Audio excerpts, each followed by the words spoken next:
ঈদের দীর্ঘ ছুটি শেষে আজ থেকে খুলছে অফিস আদালত। বাড়ির পথে যাত্রার মতো ফিরতি যাত্রা ভোগান্তিহীন হওয়ায় স্বস্তি। কোনো অভিযোগ নেই, সবকিছু ভালো ছিল। বাসটা আজকে আসছি একটু ভাড়া বেশি নিচ্ছে। যাওয়ার সময় খুব ভালোভাবেই গেছি, আসছিও খুব ভালোভাবেই। লম্বা ছুটিতে রাজধানী ছেড়ে যাওয়া মানুষদের যাত্রা ছিল অনেকটাই স্বস্তির। ফাঁকা ঢাকায় নগরবাসীও কাটিয়েছে সুখকর সময়। পরিবারের সাথে একটা ঈদ করা, এটা যে কত বড় আনন্দদায়ক, এটা টাকা দিয়ে মানে বোঝানো যাবে না। খুবই ভালো কাটলো ঈদের ছুটিতে। তো আমরা এই ছুটিটার জন্য সারা বছর বসে অপেক্ষা করি। মোটামুটি আমরা অনেকটা রিল্যাক্স ছিলাম, শরীরের উপর অনেক প্রেশার কম গেছে, আমরা অনেকটা রিল্যাক্সে ডিউটি করেছি। বাংলাদেশি পণ্যে যুক্তরাষ্ট্রের শুল্ক বৃদ্ধি নিয়ে দুশ্চিন্তার কিছু নেই বললেন উপদেষ্টা। সমস্যা সমাধানে মার্কিন প্রতিনিধিদের সঙ্গে সরাসরি কথা বলবেন doctor Yunus. We are in very good hands. আমরা এই মুহূর্তেও তাদের সঙ্গে নিবিড় আলোচনাতে আছি। আগামী 1-2 দিন আমাদের এই আলোচনা চলবে। সামষ্টিকভাবে আমাদের অর্থনীতির জন্য যেটা ভালো, আমরা সেগুলোকে সমন্বয় করে আমদানি করব বলে আমরা চিন্তা করছি।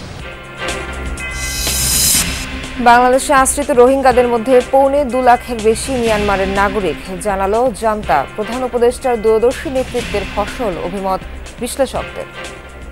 8 লক্ষ থেকে তারা বলেছে 1,80,000 এলিজেবল, যোগ্য, তার মানে স্বীকার করে নিয়েছে যে এইখানে মিয়ানমারের ন্যাশনাল বাংলাদেশে এসেছে। So this is a very good step I would say. হেফাজতে ইসলামের সাথে বিএনপির লিয়াজো কমিটির বৈঠক। ডিসেম্বরের মধ্যে নির্বাচন আয়োজনে দ্রুত রোডম্যাপ ঘোষণার দাবি। শেরপুরে মানসিক ভারসাম্যহীন নারীকে শেকলে বেঁধে নির্যাতনের ভিডিও ভাইরাল। টাঙ্গাইল পটুয়াখালীতেও শিশু ধর্ষণের অভিযোগ, গ্রেফতার অভিযুক্ত।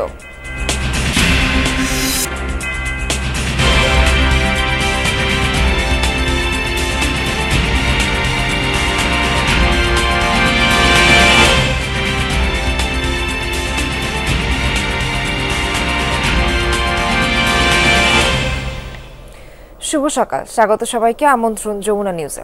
এতক্ষণ শিরোনাম দেখছিলেন, পুরো খবর নিয়ে সঙ্গে আছি আমি নাবিলা সোহার। ঈদের 9 দিনের ছুটি শেষে আজ থেকে খুলছে অফিস আদালত। শেষ সময়ে রাজধানী ঢাকায় ফিরছেন পরিবার প্রিয়জনের কাছে যাওয়া মানুষ। সড়ক, নৌ ও রেলপথে ফিরেছে কর্মজীবীরা। ছোটখাটো ঝক্কি ছাড়া ঈদযাত্রার মতো ফিরতি যাত্রা ভোগান্তিহীন হওয়ায় খুশি সবাই।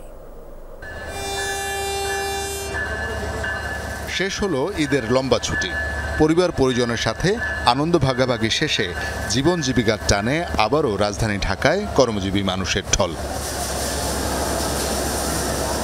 ট্রেনে খুব একটা শিডিউল বিপর্যয় না থাকায় স্বস্তিতেই ঢাকা ফিরেছেন বেশিরভাগ মানুষ। তবে 2-1টি ট্রেনে বিলম্ব হওয়ায় কিছুটা ভোগান্তির অভিযোগ যাত্রীদের। আমরা চিটাগাং গিয়েছি, সিলেট গিয়েছি, কোনো অভিযোগ নেই, সবকিছু ভালো ছিল। এবার ঈদযাত্রা গতবারের তুলনায় অনেক স্বস্তির ছিল, খুব একটা ভিড় ছিল না, ছাদে মানুষ ছিল না। ট্রেনের রাইট টাইম ছিল আপনার 8:30, সেখানে আর অলমোস্ট 11:30 বেজে গেছে। পকেট মাইরে আমাদের কিছু টাকা পয়সা মানি ব্যাগ ভিড়ের কারণে নানানভাবে লয়ে গেছে। সড়ক পথেও খুব একটা ভোগান্তি নেই, তবে ঢাকার প্রবেশমুখে যানজটে নির্ধারিত সময়ের মধ্যে পৌঁছাতে পারেনি বেশিরভাগ বাস। জ্যামের মধ্যে পড়ছিলাম আর আমরা তো মোটামুটি গাড়ি পাইতেছি না, খুবই কষ্ট হয়েছে। বাসটা আজকে আসছি একটু ভাড়া বেশি নিচ্ছে। গাড়ি উল্টো পাল্টা, এই জায়গা থামে ওই জায়গা থামে। দীর্ঘ যাত্রা ঝক্কিবিহীন হলেও বাস থেকে নেমেই নতুন ভোগান্তির নাম সিএনজি। স্বাভাবিকের চেয়ে অত্যধিক ভাড়া দাবি করার অভিযোগ যাত্রীদের। অপেক্ষা করতে সিএনজি অথবা যে কোনো একটা পাইলে আমরা বাড্ডা চলে যাবো। ভাড়া যা বলতেছে এটা ন্যায্য ভাড়া না, 600 টাকা করে ভাড়া চাচ্ছে। মিরপুর 14। কত ঠিক হলো ভাড়া? 500 টাকা।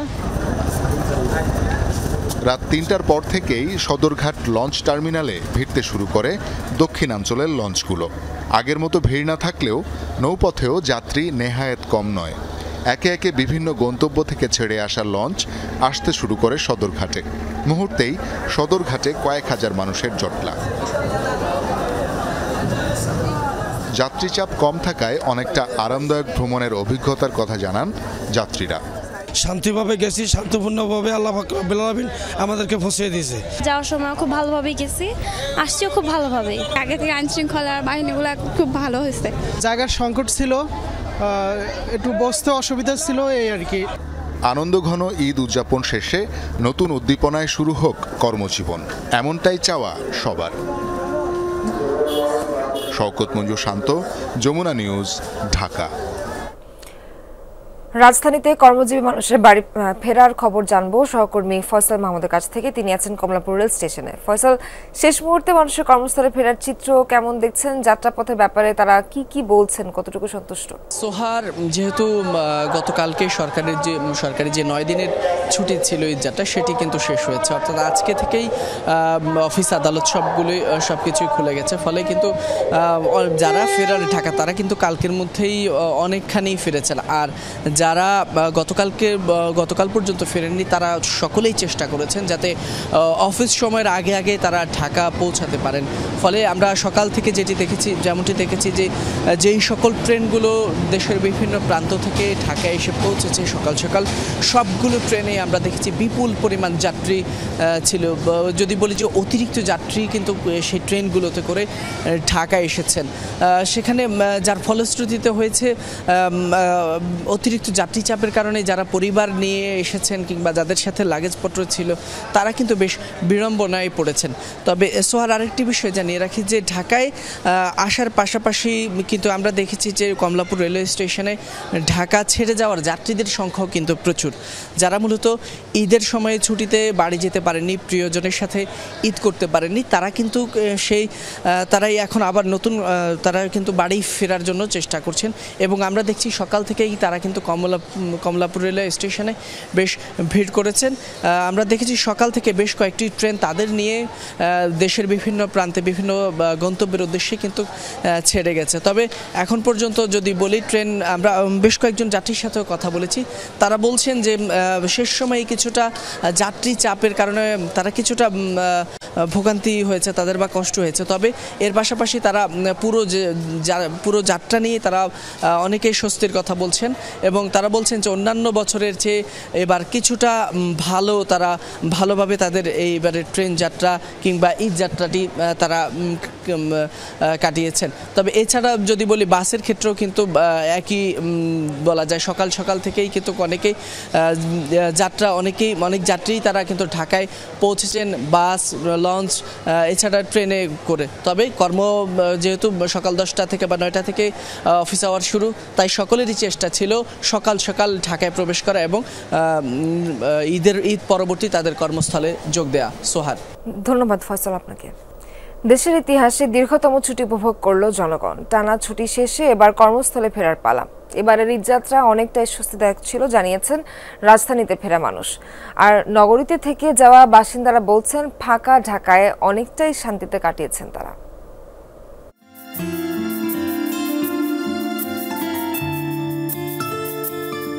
নগরের প্রাণকেন্দ্রে একরাশ রঙিনের শাসন, ভীষণ গাঢ় নাগরিক কোলাহল যে শহরের বৈশিষ্ট্য, সেখানেই মাথা তুলেছে নয়নতারা অথবা বাগানবিলাস। ঢাকার বিজয় সরণির সড়কদ্বীপ এমন নজরকাড়া ফুলের দখলে। ছুটে চলা নগরীতে চোখ মেলে দেখার ফুরসতি বা কোথায়, কিন্তু ঈদের ছুটিতে শান্ত নিরিবিলি রাজধানীতে সেই সুযোগ পেয়েছে নগরবাসী। ঢাকাবাসীর পদচারণা ছাড়া স্বস্তিতেই সময় পার করছে ওভারব্রিজের সিঁড়িগুলো।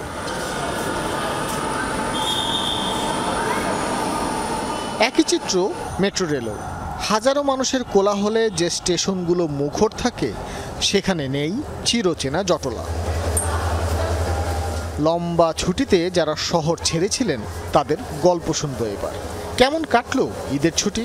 আমার বাসস্থান হলো জন্মস্থান, এই জায়গা ঢাকা ছেড়ে আসছে, তা অবশ্যই মনের অনুভূতিটা প্রকাশ করা যাবে না। খুবই ভালো কাটলো ঈদের ছুটিতে। তো আমরা এই ছুটিটার জন্য সারা বছর বসে অপেক্ষা করি। আমার বোনদের আসলাম, এটা তো খারাপ লাগবে। পরিবারের সাথে একটা ঈদ করা, এটা যে কত বড় আনন্দদায়ক এটা টাকা দিয়ে বোঝান যাবে না। ছুটির পর এবার সবারই কাজে ফেরার পালা। আমার বাচ্চা ট্রেনে কান্না করতেছিল ওর মামার জন্য, নানুর জন্য। এই ফিলিংসটা আসলে ওই যে আসার কর্মব্যস্ততার জন্য আসতে হয়, ঠিক আছে। এর জন্য খারাপ লাগছে, নানুর জন্য, সবার জন্য খারাপ লাগতেছে। ঈদ এবার অনেক ভালো ছিল, অনেক আনন্দ করছি, আর এবার অনেক ছুটি পাইছি। পেশাগত দায়িত্বসহ নানা কারণে ছুটিতে যারা শহরে ছিলেন তাদেরও অভিজ্ঞতাটা সুখকর এবারের ঈদে। রাস্তা দিয়ে প্রেশার কম থাকে তাহলে আমাদের শরীরের উপর দখল কম যায়, তাই মোটামুটি আমরা অনেকটা রিল্যাক্স ছিলাম, শরীরের উপর অনেক প্রেশার কম গেছে, আমরা অনেকটা রিল্যাক্সে ডিউটি করেছি। কোনো জায়গায় ঘুরলাম টুরলাম না, কিছু করলাম না, ওই শুয়ে রয়েছি, খাওয়া দাওয়া করছি, ঠিক মতো ঘুম তুলছি, ওইটা খাওয়া দাওয়া করছি, খাওয়া দাওয়া করে আবার ঘুমাইছি। 24 থেকে 2025 অনেক সেল ভালো হয়েছে, মানে ব্যবসা সব দিক দিয়ে ভালো হয়েছে। ফাঁকা ঢাকা নিয়ে নিম্ন আয়ের মানুষের ছিল মিশ্র প্রতিক্রিয়া। কেউ হাসছে অধিক ইনকামের জন্য, কারো রাগ তার প্রতিদ্বন্দ্বীকে নিয়ে। অটোর লাগি কোনো ভাড়া আমরা পাই নাই। অটো রিক্সা আমাদের ভাড়াগুলো নিয়ে যাচ্ছে, যার কারণে আমরা সিএনজি খেপ পাচ্ছি না। যে ঈদে আলহামদুলিল্লাহ 2200 করে মারতে পারছি। ভাড়া ভালো মারছি, আপনার 2000-3000 ভাড়া মারছি অটোতে। চৈত্রের খরতাপের মধ্যে ঈদের দীর্ঘ ছুটিকে আশীর্বাদ হিসেবে দেখছে নগরবাসী। যদি ফ্রি টাইম পান তখন আসলে যতটা রিল্যাক্সলি আপনি আপনার ফ্যামিলি মেম্বারদের সাথে টাইম কাটাতে পারবেন, চাপের মধ্যে বা কাজের প্রেশারের মধ্যে ওইভাবে তো আসলে ফ্যামিলির সাথে টাইম কাটানো হয় না। অবশ্যই দরকার এরকম সময় ফ্যামিলির সাথে কাটাতে পারলে তো ন্যাচারালি ভালোই লাগে। দু একদিনের মধ্যেই রাজধানী ফিরবে পূর্বের চিরচেনা রূপে। তার আগেই নগরবাসী ক্যালেন্ডারের পাতায় চোখ রাখছে ঈদুল আজহায় কোনোভাবে দীর্ঘ একটা ছুটি মিলিয়ে নেওয়ার আশা। ভাস্কর ভাদুরী, যমুনা নিউজ, ঢাকা। বাংলাদেশি পণ্যের উপর যুক্তরাষ্ট্রের বাড়ানো ট্যারিফ বা শুল্ক নিয়ে দুশ্চিন্তার কিছু নেই। প্রধান উপদেষ্টা সরাসরি মার্কিন প্রশাসনের সাথে বসে সমস্যার সমাধান করবেন। শনিবার প্রধান উপদেষ্টা বাসভবনে এই নিয়ে উচ্চ পর্যায়ের বৈঠক শেষে সিদ্ধান্ত হয় যুক্তরাষ্ট্রের সাথে বাণিজ্য ঘাটতি কমিয়ে উচ্চ শুল্ক সমন্বয় করার। যুক্তরাষ্ট্রের আরোপিত নতুন শুল্ক ইস্যু নিয়ে আলোচনা করতে রাষ্ট্রীয় অতিথি ভবন যমুনায় জরুরি বৈঠকে বসেন প্রধান উপদেষ্টা ডক্টর মোহাম্মদ ইউনূস। অংশ নেন অর্থ উপদেষ্টা, বাণিজ্য উপদেষ্টা, প্রধান উপদেষ্টার 2 বিশেষ দূত, বিশ্বব্যাংকের প্রধান অর্থনীতিবিদ, এনবিআর চেয়ারম্যান, বিডার প্রধান নির্বাহী সহ সিনিয়র কয়েকজন সচিব। বৈঠক শেষে ব্রিফিংয়ে জানানো হয়, মার্কিন যুক্তরাষ্ট্র থেকে এমন কিছু হবে তা আগেই জানত বাংলাদেশ। গত ফেব্রুয়ারি থেকে যাতে বাংলাদেশ সমস্যায় না পড়ে তা নিয়ে কাজ শুরু হয়েছে। US trade representative, USTR, agriculture department ইত্যাদির সঙ্গে আমরা অ্যাপয়েন্টমেন্ট করে দিয়েছি। তাতে বোঝাই যাচ্ছে শুরু থেকে আমরা এনগেজড আছি। এর জন্য আমি শুরুতে বলেছি আমাদের এখানে ভয় পাওয়ার কিচ্ছু নাই, আতঙ্কিত হওয়ার কিচ্ছু নাই। We are in very good hands. আমরা এই মুহূর্তেও তাদের সঙ্গে নিবিড় আলোচনাতে আছি। আগামী 1-2 দিন আমাদের এই আলোচনা চলবে। বাণিজ্য উপদেষ্টা বলেন, আমেরিকা প্রশাসনের সাথে নিজেই বসবেন ডক্টর ইউনূস। সিদ্ধান্ত হয়েছে যুক্তরাষ্ট্রের সাথে সব ধরনের বাণিজ্য ঘাটতি কমিয়ে এনে ব্যবসা সমন্বয়ের। প্রধান উপদেষ্টা মহোদয় উনি সরাসরি যুক্তরাষ্ট্র প্রশাসনের সাথে যোগাযোগ করবেন, যেহেতু আমাদের নিশ্চিতভাবে সবচেয়ে বড় সম্পদ আমাদের প্রধান উপদেষ্টা মহোদয়, এবং ওনার যে আন্তর্জাতিক গ্রহণযোগ্যতা সেটাকে আমরা ব্যবহার করে আমরা যুক্তরাষ্ট্র প্রশাসনের সাথে আমরা যোগাযোগ করব। যুক্তরাষ্ট্রের ট্যারিফ বৃদ্ধিতে সবচেয়ে চিন্তার খাত হলো তৈরি পোশাক খাত। এ খাতের উদ্যোক্তাদের সাথে কথা বলে বাংলাদেশ সরকারের প্রতিনিধিরা বলছেন, এদেশের পণ্যের মান ভালো, তাই পোশাক শিল্প ক্ষতির মুখে পড়বে না। আমাদের পণ্যের বৈচিত্র্য ইন্ডিয়া এবং পাকিস্তানের থেকে রপ্তানি মানে অ্যাপারেল সেক্টরে অনেক বেশি ডাইভার্সিফাইড, এবং আমাদের যে শিল্পের যে অবয়ব বা স্পেকট্রাম এটা ইন্ডিয়া পাকিস্তানের থেকে অনেক বেশি ম্যাচিওর। সো আমরা মনে করি যে এটা বরং আরও সম্ভাবনার দুয়ার খুলে দিতে পারে। যুক্তরাষ্ট্র সরকারের সাথে আলোচনা বা দেন দরবার ইতিমধ্যে সরকার শুরু করেছে। সামনের দিনে তা আরও জোরালো হবে বলে জানান উপদেষ্টা ও অন্য প্রতিনিধিরা।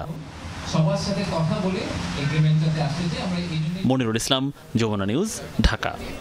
ডিসেম্বরের মধ্যে নির্বাচন আয়োজনের প্রধান উপদেষ্টাকে দ্রুত রোডম্যাপ ঘোষণার দাবি জানিয়েছেন বিএনপির স্থায়ী কমিটির সদস্য সালাউদ্দিন আহমেদ। শনিবার রাতে হেফাজতে ইসলামের সাথে বিএনপির লিয়াজ কমিটির বৈঠক হয়। সে সময় বিএনপির দাবির সাথে একমত পোষণ করেন হেফাজত। সংগঠনটির নেতারা আওয়ামী লীগ নিষিদ্ধের দাবিও তোলেন। গণহত্যার দায়ে দলটিকে বিচারের আওতায় আনার দাবি বিএনপির। শনিবার রাতে গুলশানে চেয়ারপারসনের কার্যালয়ে হেফাজতে ইসলামের সাথে বিএনপির লিয়াজো কমিটির বৈঠক অনুষ্ঠিত হয়। এতে বিএনপি মহাসচিব মির্জা ফখরুল ইসলাম আলমগীর, স্থায়ী কমিটির সদস্য সালাউদ্দিন আহমদ সহ হেফাজতের শীর্ষ নেতারা উপস্থিত ছিলেন। বৈঠকে হেফাজতে ইসলামের নেতারা আওয়ামী লীগ নিষিদ্ধ, ফ্যাসিস্ট সরকারের সময় হওয়া হেফাজতের নেতাকর্মী সহ আলেম ওলামাদের বিরুদ্ধে সকল মিথ্যা মামলা প্রত্যাহারের দাবিসহ বেশ কিছু বিষয়ে বিএনপির মতামত জানতে চান। বিএনপি এসব দাবির সাথে একমত জানিয়ে আওয়ামী লীগকে গণহত্যার দায়ে বিচারের আওতায় আনার দাবি জানায়। আওয়ামী লীগকে রাজনৈতিক দল হিসাবে বিচারের আওতায় নিয়ে আসার জন্য ওনাদের দাবি আছে, যেই দাবি আমরা প্রকাশ্যে করেছি, লিখিতভাবে করেছি, সরকারকে জানিয়েছি, জনগণের সামনে আমরা প্রস্তাব আকারে তুলে ধরেছি। তারা সেই দাবি আমাদের কাছে পুনরুত্থাপন করেছেন। আমরা চাই আওয়ামী লীগকে গণহত্যার দায়ে, মানবতা বিরোধী অপরাধের দায়ে বিচারের আওতায় আনা হোক। অবিলম্বে নির্বাচনী রোডম্যাপ ঘোষণার দাবি জানান বিএনপির স্থায়ী কমিটির সদস্য। বলেন, ভোট নিয়ে একটি মহল ষড়যন্ত্র করছে। প্রায় সময় দেখা যাচ্ছে কিছুদিন পর পর ডিসেম্বর থেকে জুনে, জুনের থেকে ডিসেম্বরে এরকম একটা শিফটিং দেখা যাচ্ছে এবং বিভিন্ন মহল থেকে নির্বাচন বিলম্বিত করারও বিভিন্ন রকমের পায়তারা আমরা লক্ষ্য করছি। আমাদের জোরালো দাবি, মাননীয় প্রধান উপদেষ্টা অতি অবশ্যই খুব দ্রুত নির্বাচনের রোডম্যাপ দিবেন, যাতে ডিসেম্বরের মধ্যে জাতীয় সংসদ নির্বাচন অনুষ্ঠান করা যায়। একই সাথে জুলাই আগস্টে গণহত্যা মামলা দ্রুত নিষ্পত্তির জন্য আন্তর্জাতিক অপরাধ ট্রাইব্যুনালের সংখ্যা বাড়ানোর দাবি জানায় বিএনপি। রাব্বি সিদ্দিকী, যমুনা নিউজ, ঢাকা। শেরপুর সদরে মানসিক ভারসাম্যহীন এক নারীকে শেকলে বেঁধে নির্যাতনের ভিডিও ভাইরাল হয়েছে সামাজিক মাধ্যমে। জানা যায়, নির্যাতনকারী আর কেউ নন, ভুক্তভোগীর আপন ভাই। পরিবারের দাবি, মানসিক ভারসাম্য হারানোর আগে ভুক্তভোগী ওই নারী আপন মামার কাছে অর্থ ও স্বর্ণালংকার গচ্ছিত রাখেন। এখন বিষয়টি অস্বীকার করছে সেই পরিবার। পৈতৃকভাবে পাওয়া অর্থ সম্পদ হারানোর ক্ষোভ থেকেই বোনকে নির্যাতন করে ভাই। শেকলে বাধা পা, সেই শেকল ধরেই মাটিতে টেনে হিঁচড়ে নিয়ে যাওয়া হচ্ছে এক নারীকে। চলছে অমানবিক নির্যাতন।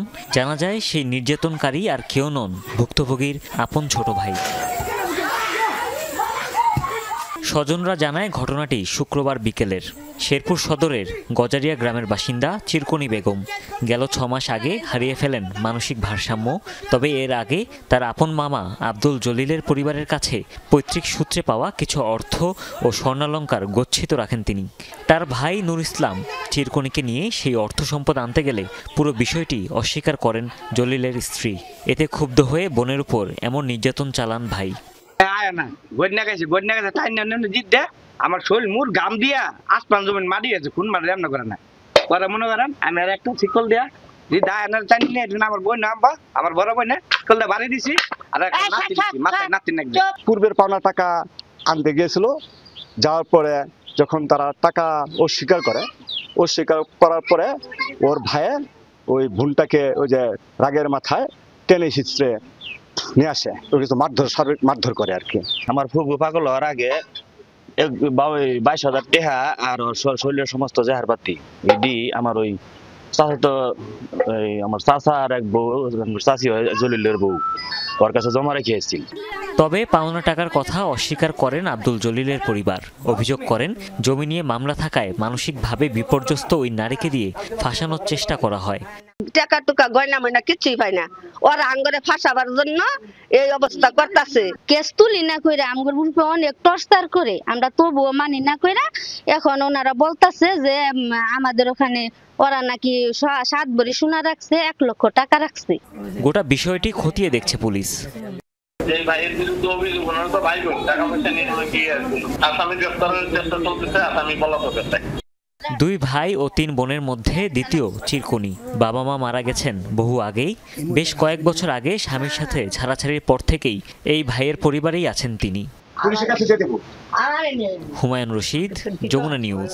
টাঙ্গাইল ও পটুয়াখালীর বাউফলে শিশু ধর্ষণের অভিযোগ উঠেছে। 2 জেলাতেই গ্রেফতার করা হয়েছে অভিযুক্তদের। শনিবার রাতে টাঙ্গাইলের দেলদুয়ারে 13 বছরের এক মাদ্রাসা শিক্ষার্থীকে ধর্ষণের মামলা দায়ের করা হয়। উল্লেখ করা হয়, বৃহস্পতিবার বিকেলে ওই শিশুকে বাড়ির পাশের একটি মুরগির খামারে নিয়ে নির্যাতন করে তারই প্রতিবেশী এক নানা। ঘটনার পর সামাজিক বিচার সালিশে বিষয়টি মীমাংসার আশ্বাস দেন অভিযুক্তের বড় ভাই। তবে বিচার না করে উল্টো ভয়ভীতি দেখাতে থাকে ভুক্তভোগীর পরিবারকে।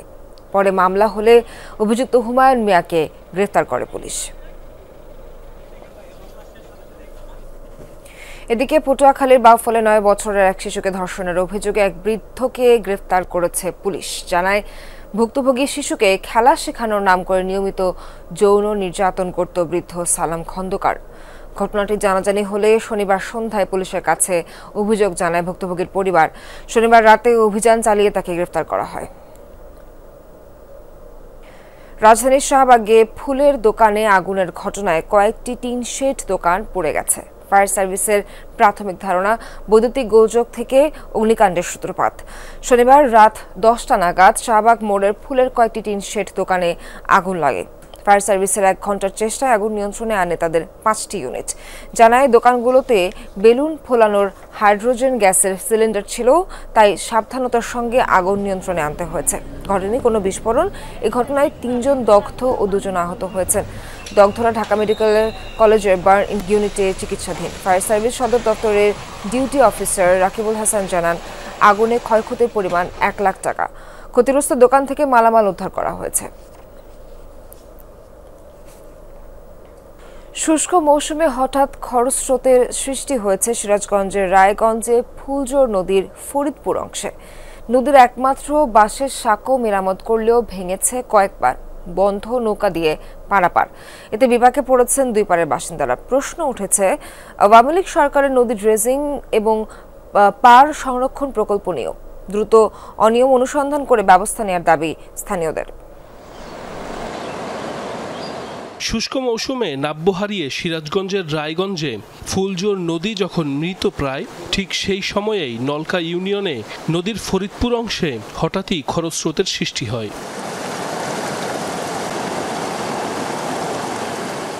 স্থানীয়রা বলছেন, উজান থেকে নেমে আসা ঢলের পানিতে নদীর এই অংশে সৃষ্টি হয়েছে খরস্রোতের। কেউ কেউ বলছেন, খনন যন্ত্র দিয়ে বালু উত্তোলনে তৈরি হয়েছে এই অবস্থা। নলকা ইউনিয়নের 10 থেকে 12টি গ্রামকে আলাদা করেছে ফুলজোর নদী। ফলে পূর্ব ও পশ্চিমের বাসিন্দাদের নৌকা অথবা বাঁশের সাঁকো দিয়ে পারাপার হতে হয়। কিন্তু খরস্রোতের কারণে নৌকায় পারাপার বন্ধ রয়েছে। এতে বিপাকে পড়েছেন 2 পারের মানুষ। প্রশ্ন উঠেছে বিগত আওয়ামী লীগ সরকারের নদী ড্রেজিং এবং পার সংরক্ষণ প্রকল্প নিয়েও। এরকম স্রোত, এরকম নদী যে এক সাইড গর্ত হয়ে চলে যাচ্ছে, আমার মনে হয় ভবিষ্যতে বিশ্বরোড থাকবে কিনা সন্দেহ আছে। নদী তো শাসন নামে শোষণ করেছে এই আওয়ামী লীগ সরকার, স্বৈরাচার সরকারের যে গুন্ডা বাহিনীরা আছে তারা ব্যবসা করছে অবৈধভাবে। এমন যে কষ্টকর হয়েছে, সাঁকো দিছে, সাঁকো ভেঙে গেছে, মানুষ পড়ে যায় সাঁকোরপুর থেকে। নদীর মাঝখান থেকে মাটি না কেটে এক সাইড দিয়ে মাটি কেটে তারা বিক্রি করেছে, যার কারণে নদী সমতল থেকে অসমতলে পরিণত হয়েছে। সরকারের কাছে করণীয় দাবি, সাহেবগঞ্জ হাই স্কুল থেকে চর ফরিদপুর শেষমাথা পর্যন্ত নদীর পশ্চিম পাড় দিয়ে বুলাক দিয়ে বাঁধ দিতে হবে। পানি উন্নয়ন বোর্ড কর্মকর্তা জানান, ড্রেজিং হয়েছে নিয়ম মেনেই। এঁটেল মাটি থাকায় এক্সকেভেটর দিয়ে কাজ না করায় এমন সমস্যা। নতুন করে কাজ করার আশ্বাস তার।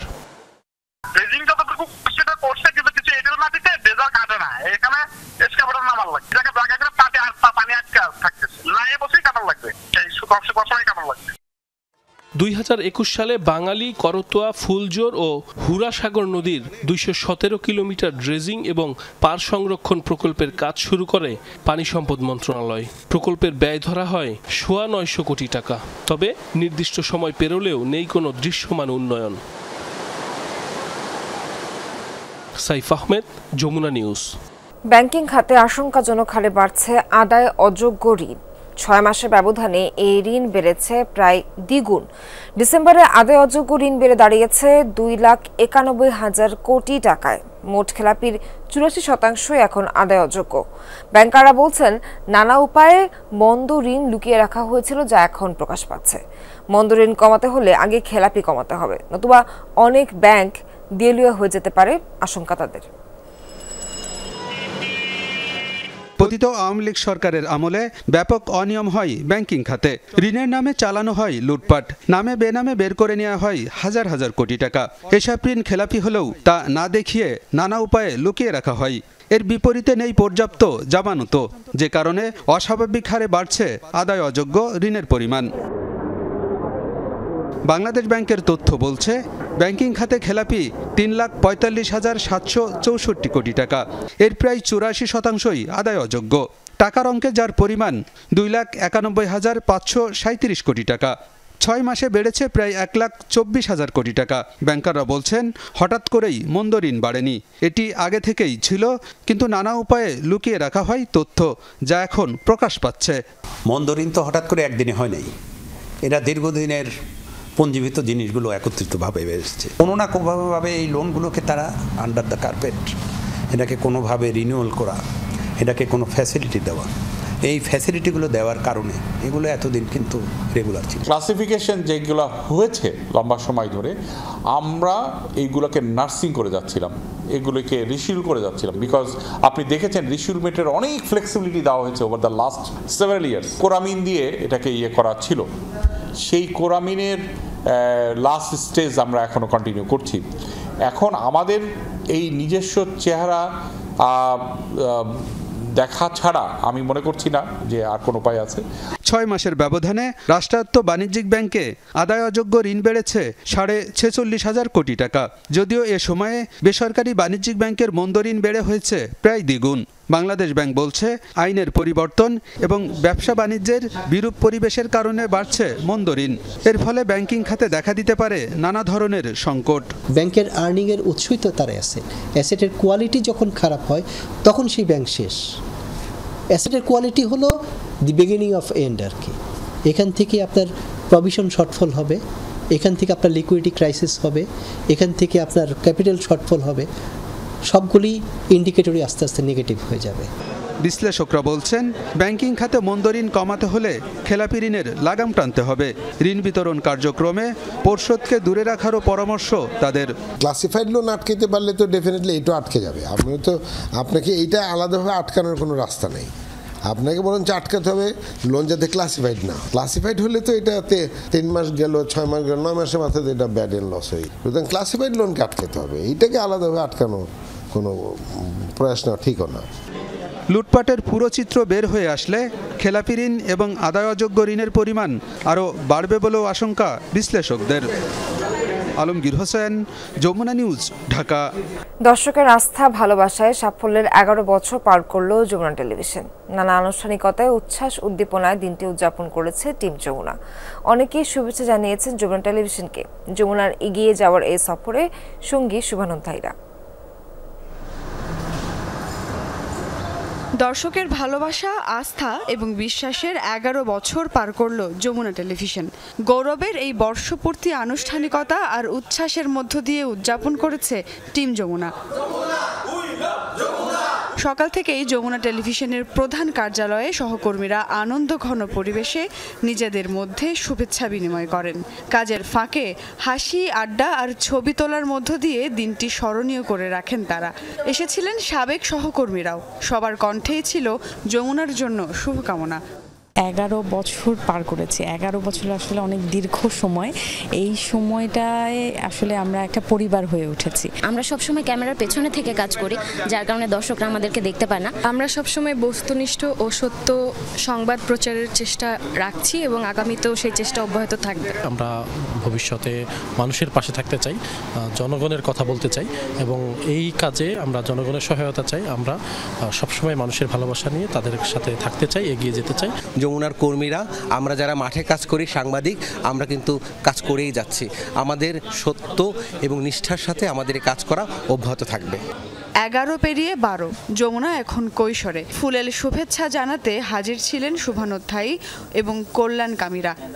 যে কোনো মিডিয়া যদি জনগণের সঙ্গে না থাকতে পারে, যে কোনো প্রতিকূল অবস্থায় বেশিরভাগ মানুষের সঙ্গে থাকতে পারেন, তাহলে ইনশাল্লাহ যমুনা, যুগান্তর এবং এরকম মিডিয়া সামনের দিকে মাস্ট এগিয়ে যাবে। অনাড়ম্বর অনুষ্ঠানে যমুনা টেলিভিশনের নীতি নির্ধারকরা বলেন, নানা চ্যালেঞ্জ ও প্রতিকূল পরিবেশের মধ্য দিয়ে এগিয়ে গেছে যমুনা টেলিভিশন। দর্শকের কাছে সবসময় বস্তুনিষ্ঠ সংবাদ পৌঁছানো যমুনা টেলিভিশনের অঙ্গীকার। পৃথিবীর কোনো বিপ্লবে কোনো একক মিডিয়া সঙ্গী হয়েছে কিনা কিংবা কারোর জন্য স্লোগান দিয়েছে কিনা আমার এটলিস্ট জানা নাই, আমি শুনিনি। এগুলোকেই আমরা মনে করি আমাদের জীবনের সেরা অর্জনগুলোর একটি। আমরা আসলেই এই ভালোবাসাগুলো পেয়ে ভীষণ আপ্লুত। আমরা এই ভালোবাসা পেতে চাই। আমরা আসলে একটা টিম, আমরা চেষ্টাটাই করে যাচ্ছি এবং আমাদের পণ হচ্ছে আমরা চেষ্টা চালিয়ে যাব। সেটা যে কোনো পরিস্থিতিতে। এটাই হচ্ছে আমাদের কাছে মন্ত্র। সত্য যেটা সেটা প্রকাশ করি। কখনো কখনো কেউ কনফিউজড হয়ে যান যে আসলে আমরা কোন পক্ষের, কোন দলের, কোন মতের হয়ে কথা বলি, এবং আমরা চাই সারা জীবন প্রতিটি দল কনফিউজ থাকবে যে যমুনা টেলিভিশন কোন দলের, কোন মতের, কোন পক্ষের। আমরা আসলে কারো কোনো দলের না, কোনো মতের না, কোনো পক্ষের না।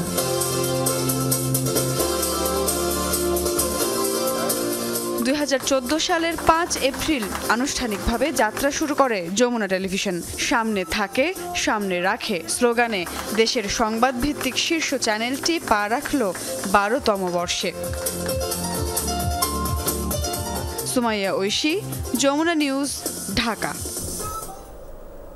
প্রায় 10 একর দিঘির মাঝখানে ভিন্ন চেহারার এক ভবন, নাম তার হাওয়াখানা। ঐতিহাসিক পুঠিয়া রাজবাড়ি থেকে মাত্র 3 কিলোমিটার দূরে মহারানী হেমন্ত কুমারীর অবকাশ যাপনের জন্য নির্মিত হয়েছিল। দিঘির মাঝে এমন কৌশলে এটি নির্মাণ করা হয় যাতে প্রাকৃতিক সৌন্দর্য উপভোগের পাশাপাশি তীব্র গরমেও খোলা হাওয়ার অবাধ চলাচল থাকে। পুঠিয়া রাজবাড়িকে ঘিরে পর্যটকদের ভিড় থাকলেও যথাযথ ব্যবস্থাপনার অভাবে অনেকটা আড়ালে ঐতিহাসিক স্থাপনা। বিশাল দিঘির মাঝে নির্মিত ভবনটি প্রথম দেখায় অনেককে বিস্মিত করে। স্থানীয়ভাবে এর পরিচিতি হাওয়াখানা হিসেবে। ভবনটির দৈর্ঘ্য 45 ফুট, প্রস্থ 42 ফুট আর উচ্চতা 34 ফুট। দরজা জানালাবিহীন ভবনটির প্রথম তলা পানির নিচে, দ্বিতীয় তলায় আছে মোট 10টি দরজা। ভবনটির তৃতীয় তলায় ওঠার জন্য আছে 3 ফুট চড়া একটি সিঁড়ি। চুনসুরকি আর পাতলা ইটের গাঁথনিতে পুঠিয়ার রাজ পরিবারের সদস্যদের অবকাশ যাপনের জন্য এই ভবনটি নির্মাণ করা হয় অষ্টাদশ শতকের শেষ ভাগে। মহারানী হেমন্ত কুমারী নিজেও অবসর সময় কাটাতে এই হাওয়াখানায় আসতেন বলে জনশ্রুতি আছে। এখানে রাজারা আরামের জন্য আসতো, এটা দেখানোর জন্য ওদেরকে নিয়ে আসছে। এই জায়গা থেকে অনেক দূর থেকে লোকজন এসে বেড়ে যায়।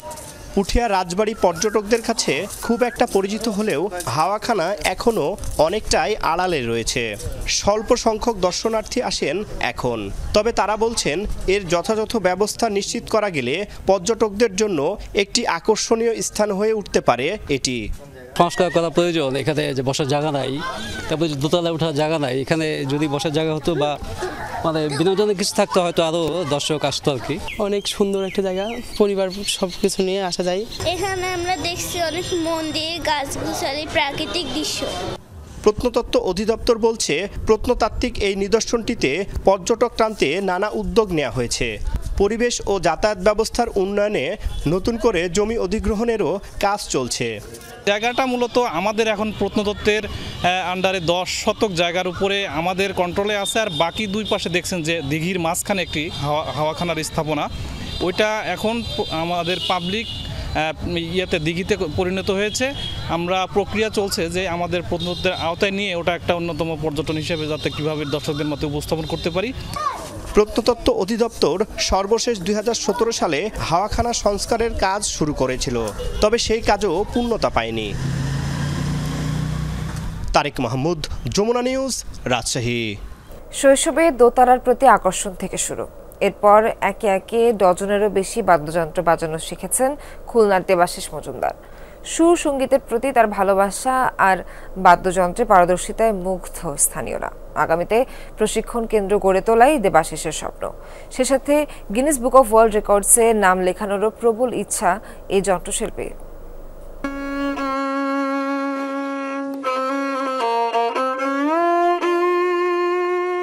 বেহালায় বাজছে হৃদয় ছোঁয়া শিবরঞ্জনী, যে রাগ শুনলে মনে জাগে বিরহ ভাব।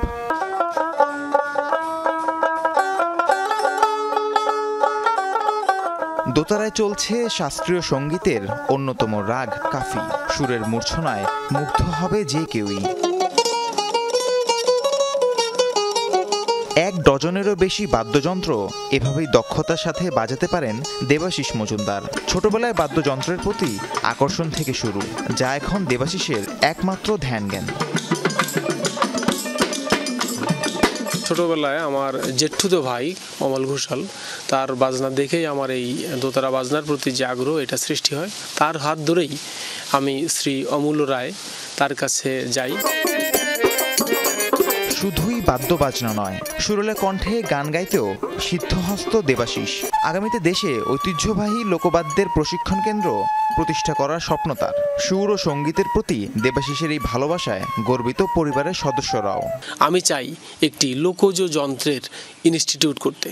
আমাদের বাংলার লোকযন্ত্র হারাতে বসেছে।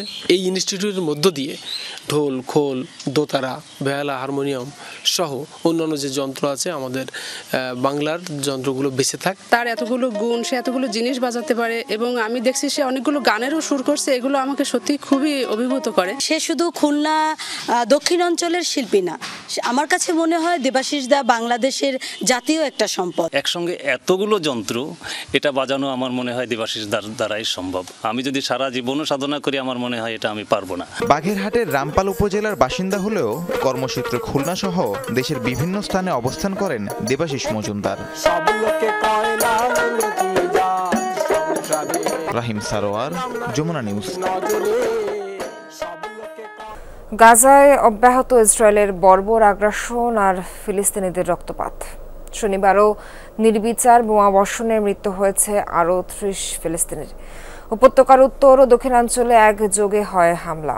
খান ইউনিসে বিমান হামলায় প্রাণ হারিয়েছে কমপক্ষে ৬ জন।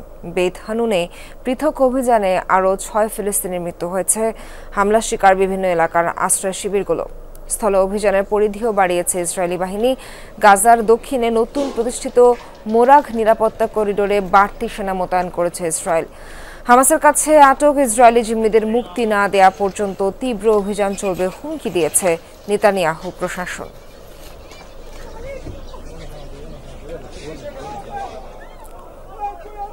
এবার কাতার গেট কেলেঙ্কারির জেরে তোলপাড় চলছে ইসরায়েলে। গাজায় যুদ্ধবিরতি চুক্তির আলোচনায় মধ্যস্থতাকারী হিসেবে কাতারের ভূমিকাকে বেশি গুরুত্বপূর্ণ হিসেবে প্রচারের জন্য ঘুষ নেওয়ার অভিযোগে মামলা হয়েছে বেনিয়ামিন নেতানিয়াহুর 2 ঘনিষ্ঠ সহযোগীর বিরুদ্ধে। এই ইস্যুতে জিজ্ঞাসাবাদ করা হয়েছে নেতানিয়াহুকেও, যদিও এই অভিযোগ সাফ অস্বীকার করেছে দোহা। দুর্নীতির অভিযোগে বেশ কয়েক বছর ধরে বিচার চলছে ইসরায়েলের প্রধানমন্ত্রী বেনিয়ামিন নেতানিয়াহুর। এমনকি গাজা ও লেবাননে তার নির্দেশে যখন বর্বরতা চালাচ্ছে সেনারা, তখনও আদালতের শুনানিতে অংশ নিতে হচ্ছে এই সরকার প্রধানকে। এর মধ্যেই আলোচনায় নতুন বিতর্ক। এবার নেতানিয়াহুর 2 ঘনিষ্ঠ সহযোগীর বিরুদ্ধে কাতারের কাছ থেকে ঘুষ নেয়ার গুরুতর অভিযোগ উঠেছে। গাজায় ইসরায়েলি আগ্রাসন শুরুর পর থেকে যুদ্ধবিরতি চুক্তির জন্য মধ্যস্থতা করে আসছে কাতার ও মিশর। এখন অভিযোগ উঠেছে মিশরের চেয়ে কাতারের ভূমিকাকে বেশি গুরুত্বপূর্ণ হিসেবে প্রচারের জন্য ঘুষ নিয়েছেন নেতানিয়াহুর 2 ঘনিষ্ঠ সহযোগী জোনাথন ইউরিখ ও এলি ফেল্ডস্টেইন। দুজনেই নেতানিয়াহুর মিডিয়া অ্যাডভাইজার। এরই মধ্যে দেশটির আদালতে তাদের বিচার শুরু হয়েছে। ইসরায়েল জুড়ে তোলপাড় তোলা এই কেলেঙ্কারি পরিচিতি পেয়েছে কাতার গেট নামে। সরাসরি জড়িত না হলেও কাতার গেট কেলেঙ্কারির কারণে বেশ বিতর্কের মুখে পড়েছেন ইসরায়েলি প্রধানমন্ত্রী। গত সপ্তাহে তাকে 1 ঘন্টারও বেশি সময় ধরে পুলিশ জিজ্ঞাসাবাদ করে। ইসরায়েলের নিরাপত্তা সংস্থা শিন বেত প্রথমে এই ঘটনায় তদন্ত শুরু করেছিল। অভিযোগ রয়েছে এ কারণেই শিন বেত প্রধান রোনেন বারকে বরখাস্ত করেছিলেন নেতানিয়াহু। যাদের বিরুদ্ধে অভিযোগ উঠেছে তারা প্রধানমন্ত্রীর খুবই ঘনিষ্ঠ সহযোগী। দেশের রাজনৈতিক ইস্যু কিংবা ইসরায়েলের পররাষ্ট্রনীতি সবকিছুতেই তাদের অংশগ্রহণ রয়েছে। তারা যদি অন্য একটি দেশের কাছ থেকে ঘুষ নিয়ে থাকে তবে বিষয়টি গুরুতর।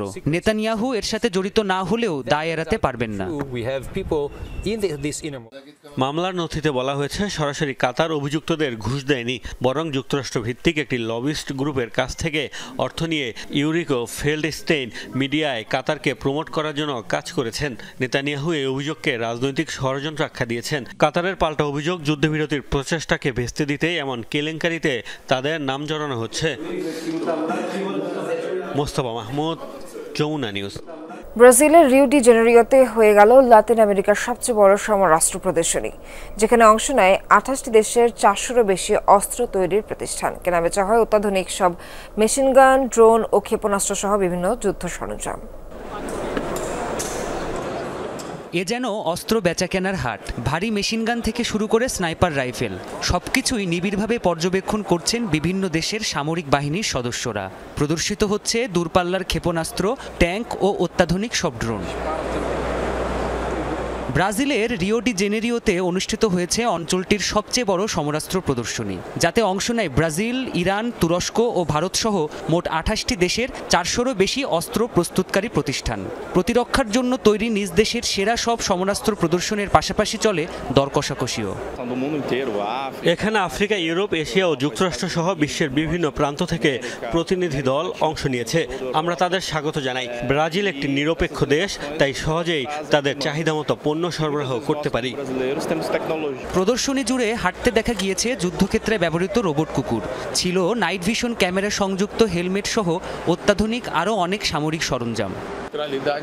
আমরা শান্তির পক্ষে, তবু ভবিষ্যতের যে কোনো পরিস্থিতির জন্য আমাদের প্রস্তুত থাকতে হবে। বাহিনীগুলোকে চালিয়ে যেতে হবে তাদের সমরাস্ত্র আধুনিক করার কাজ, যাতে সার্বভৌমত্ব রক্ষায় তা কাজে দেয়।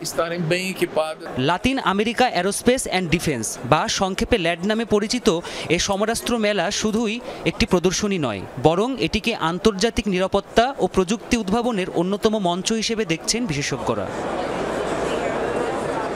প্রাণপ্রতিম কুণ্ডু, যমুনা নিউজ।